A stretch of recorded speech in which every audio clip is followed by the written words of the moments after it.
Welcome to The Connection, a weekly radio program where we share our experiences and expertise with stories of caring, courage, and change right here in Connecticut. Listen to learn about needed resources to improve your well-being and transform your life. Now, here are the hosts of The Connection, Lisa DeMattis-Lepore and Ann Baldwin.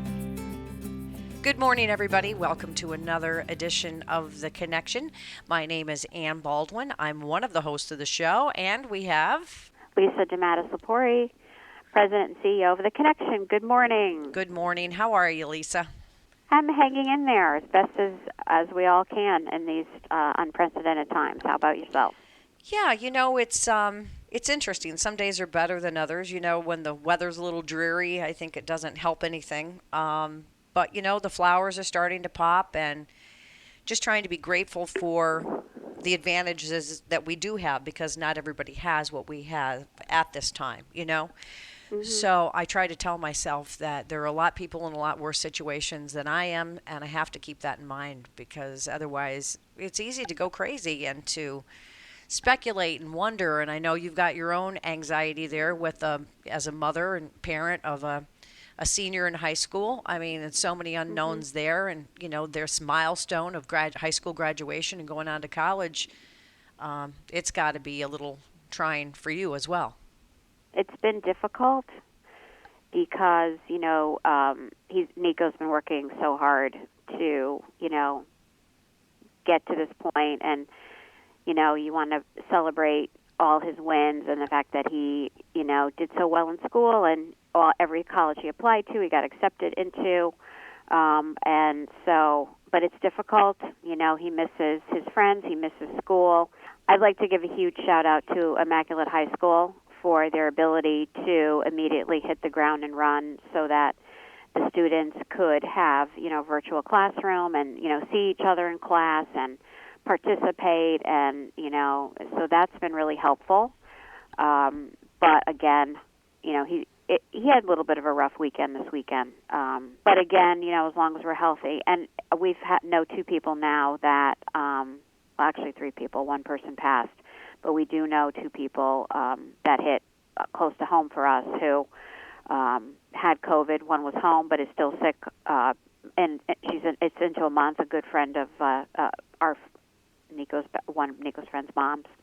But then one of my former supervisors from The Connection has been on a ventilator for 3 weeks, and he's just getting weaned off, and that was very upsetting for me to hear. And I just pray that he'll be okay and he'll get through it. So, when it starts really hitting home with people, it becomes very real. It is real.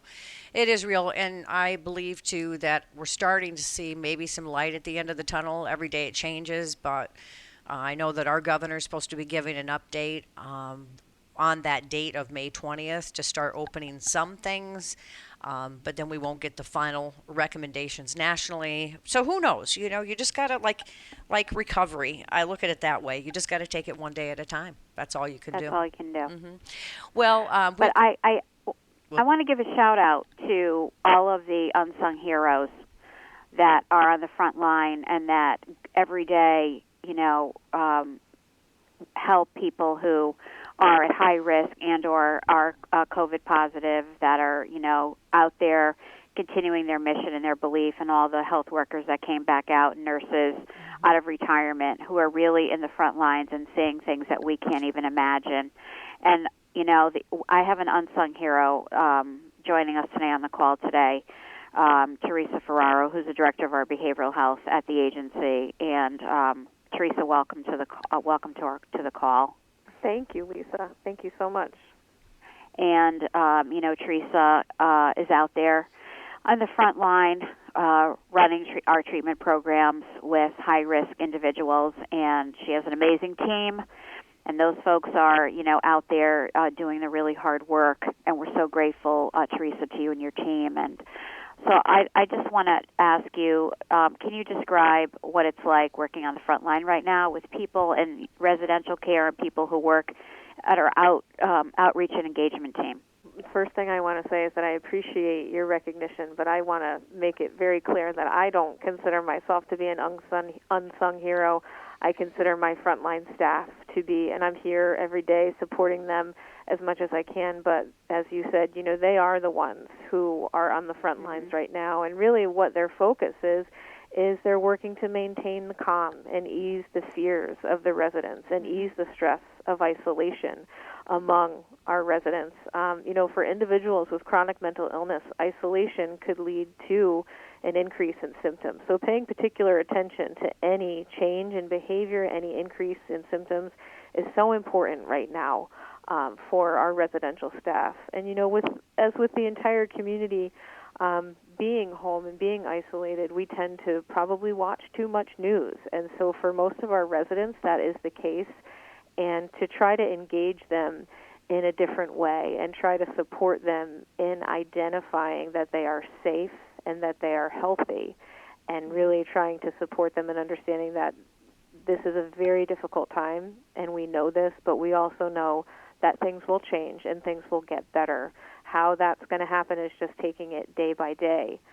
And I think, for the outreach and engagement team, we are absolutely taking it day by day. We're on the front lines. We're out, feet on the pavement, trying to identify those of the homeless population who really are high risk and have pre-existing conditions, and trying to work within the homeless system in the state to identify a temporary placement to try to reduce their risk of contracting the virus. And if you're just tuning in, we're speaking with Theresa Ferraro. She's a director of behavioral health at The Connection. Theresa, the other question is, I heard something on the news this morning that there were some ways that people can kind of manage their anxiety. You already mentioned one, and that is watching less news, because it's, it is alarming and it's ever changing, and there really isn't anything new. It's just increased anxiety. While we want to be informed, too much can be too much for all of us. So what are the things that you suggest, not only to your clients, but maybe we could all use as tools to kind of decrease our anxiety and our fear, especially now? Mm-hmm. Well, absolutely. I think first and foremost is fresh air, and I know that that's so difficult right now, and folks have anxiety over that. But really actually going out onto your porch, going into your driveway, somewhere where you can be safe, but be outside, feel the sunshine on your face. I'm hopeful that everyone took advantage of that over the past weekend, because it makes such a huge difference in being able to breathe fresh air in.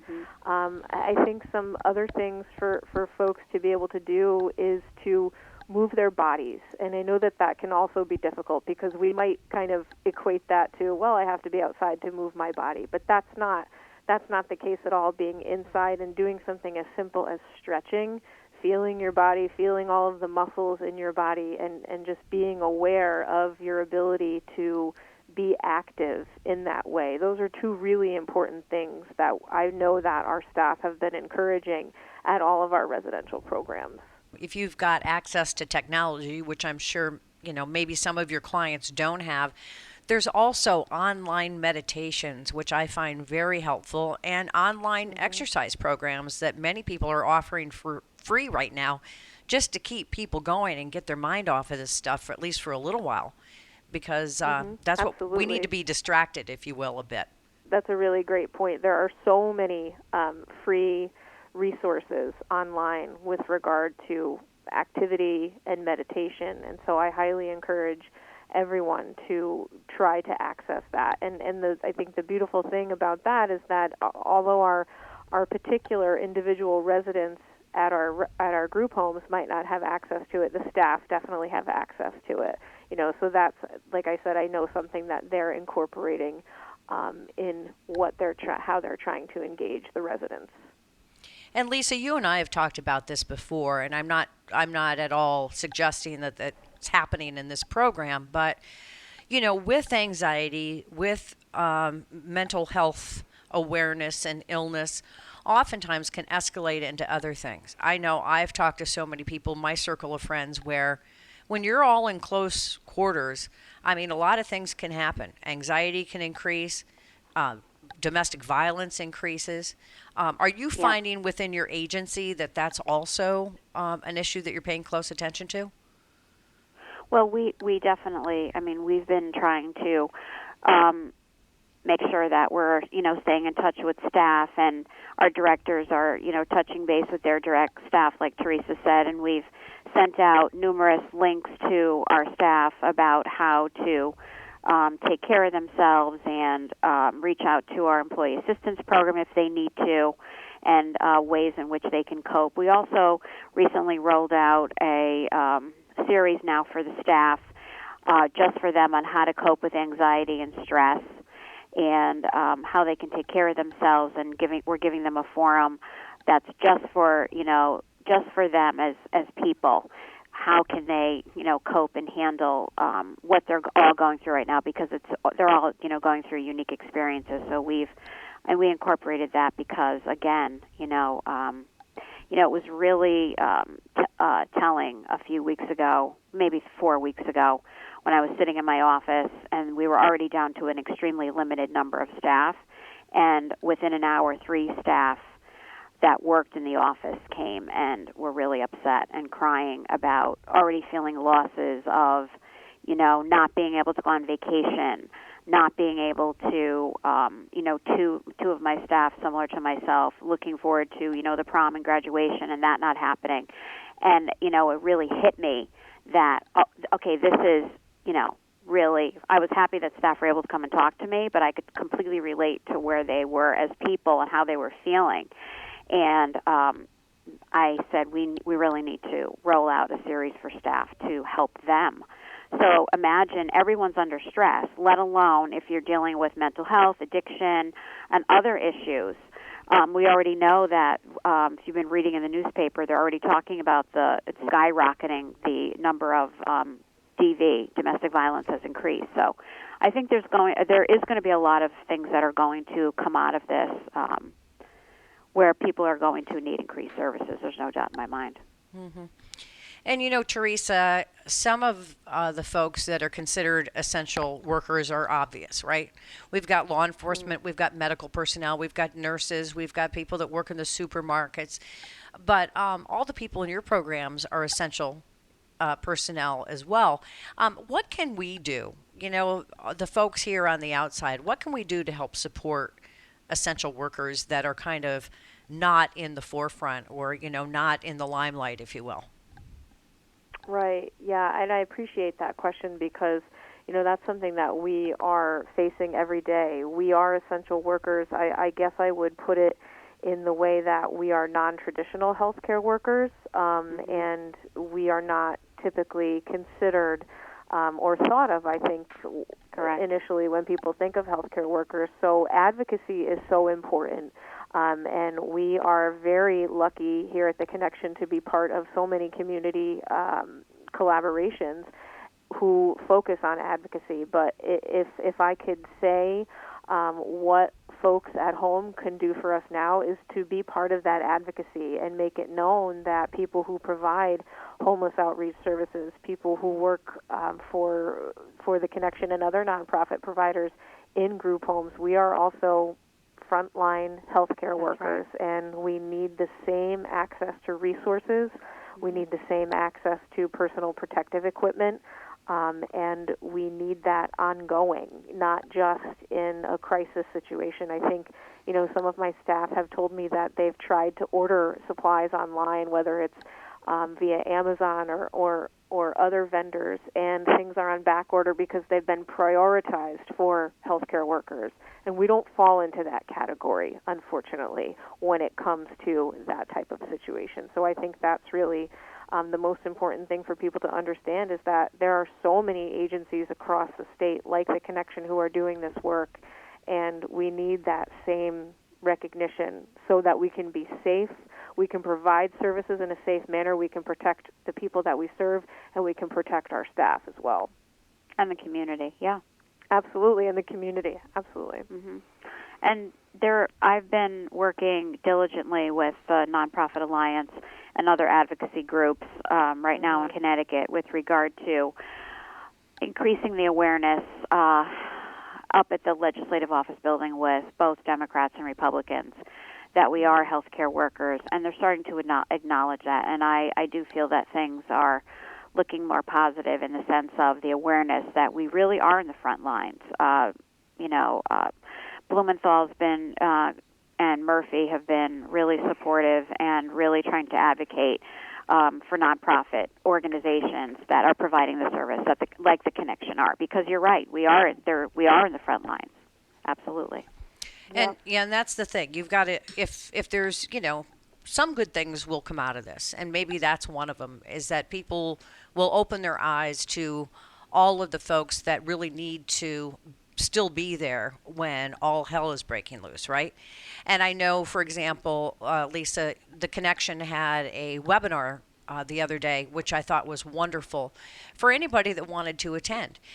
So you're sharing your best practices. You were sharing, what's working for this organization. You had other, nonprofits on that webinar as well, and just really sharing ideas, sharing situations, sharing solutions, and that's available. And one of the things that the Connection seems to be focused on is offering training for other groups, other nonprofits. And if people want more information on that, there's a lot of great information on the website, which is The Connection Inc. The Connection Inc. I never know if it's the or the. I think either is correct. Either is correct. Either is correct. TheConnectionInc.org. So what is the situation right now, Theresa, as far as homelessness? When I think of homelessness on the outside looking in, I think of a transient community. But these folks, I would assume, once they get to a shelter, once they get to a spot, they're there, correct? Well, it is a limited period of time that they can be in the shelters. What's happening right now throughout the state is that we've been working to decompress the shelters because so many of the shelters in the state don't have the physical space to practice any kind of social distancing whatsoever. So what the providers have been working on is decompressing those shelters and putting those individuals in hotels for the duration of the pandemic. And, certainly that's had successes and challenges. Another issue that folks are working on is identifying a space for shelter residents who test positive for the virus and need time to isolate or self-quarantine. And what's really interesting about this situation is that this is the first time in all of my years working with the homeless population where we as providers say, if you have a camp set up somewhere in the woods and you are young and you are healthy enough, it's probably best for you to just stay there. So certainly that's never been that message has never been something that we've sent to individuals before. But in this case, it very well may be true because they have kind of an ability to naturally self-isolate rather than go to a shelter. So in that case, are resources provided to those folks remotely or no? So the resources that we would provide, well, first and foremost, we've been working to make sure that our staff have the resources to provide because our staff are still going out and doing street outreach. And then we would make sure that those individuals who are on the streets know what the current situation is, where they can go for services, where they can go for food, because so many of our typical service providers for the homeless outreach population have had to modify things. So, for example, doing meal delivery. Some soup kitchens are doing meal delivery rather than having folks actually come to the soup kitchen so they can prevent people from gathering in large groups. So what we're out there doing every day is, like I said, making sure that the homeless population knows where they can get the resources that they need right now. Lisa, as CEO of the Connection, and you've got a long legacy with that organization. How do you see the situation today as far as the homeless population goes as to, let's say, when you first started at the Connection? What I'm seeing is an increase of more mental health issues. I'm seeing a rise in a younger population also, besides an older population, especially a younger population, which is alarming. And I think with the issues with fentanyl and other issues that are happening right now, that is a massive problem. And I was seeing people begging in Danbury, literally standing in line where Starbucks and Dunkin' Donuts were. This is a new thing that I've never seen in my town, and even in Bethel, Connecticut. And just literally standing there, and they're young. Think about, and I've seen families. I saw a family outside of Walmart in the parking lot saying that they were homeless and they have nothing because they've lost their jobs. So I guess what I'm seeing is an increase of the homeless population. I'm not necessarily seeing a decrease. I don't, Theresa. I think you can certainly weigh in on that, but I'm just seeing more and more of it, and it's extremely alarming. I would say also, to add to that, what we're seeing is, especially during COVID-19, we're Absolutely. seeing folks who are experiencing more marginal homelessness. Like Lisa said, people are losing employment, and their homelessness is now, they're becoming insecurely housed, is kind of the way that we say it, within the provider community, is that their housing is at risk. And so we're seeing far more of that, I think, as a result of this situation than we were previously. So it's more important now than it has ever been before for homeless providers to continue to be on these front lines, so we can try to avert crisis as much as we can. And the thing is, we haven't even seen the true impact of this yet, right? As this continues, I just can't even imagine it. I think a lot of us are in the situation where, it's just a paycheck away. It's another rent check. Mm-hmm. Can you make that rent check? We see the lines, out at Rentschler Field every day from Food Share for the people that just need some food to survive. So I'm sure this isn't even the tip of the iceberg, and that's why, again, people out there need to understand and appreciate nonprofit agencies who really have been, and now maybe there's a light shining on you for the reason that we all need to pay attention to this, because it could be us. We could be next, right? I agree that the effects of this are going to be so long-lasting, and it's so difficult for us right now to even imagine what those long-lasting effects might be. And I think no one is immune. We're in a situation now where we vulnerable populations. When, without COVID-19, we would often say, we are here to serve the most vulnerable populations. And now, although there are varying degrees of vulnerability, nobody is immune. Everybody's vulnerable. Right. All right. Well, we've got a couple of minutes left here. So, what is the best advice that you both can give to the folks that are listening to this program? Obviously, there's some great resources on the Connections website. Today, we're kind of focusing on the homelessness problem, but so many different programs, so many different resources. 211 is always an entry point as well. But Lisa, you always talk about this. If the Connection does not provide the service that somebody's looking for, you have referral agencies that they can go to, correct? Absolutely. Correct. If you reach out to us, and we will connect you with services that you need, even if it's something that, of course, we don't provide, we will, we work with our partners in the state, and we'll, get you connected with anything that you need. And basically, what I want to say is, together, it sounds so cliche, but together we will get through this.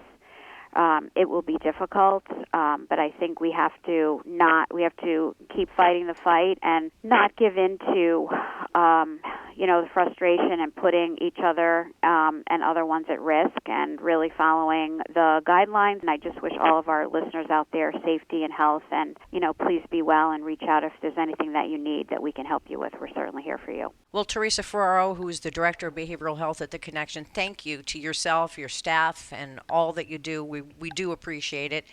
And again, theconnectioninc.org is the website if you'd like more information. And of course, we want to thank all of you, our listeners, for tuning in to this edition of The Connection right here on WTIC News Talk 1080.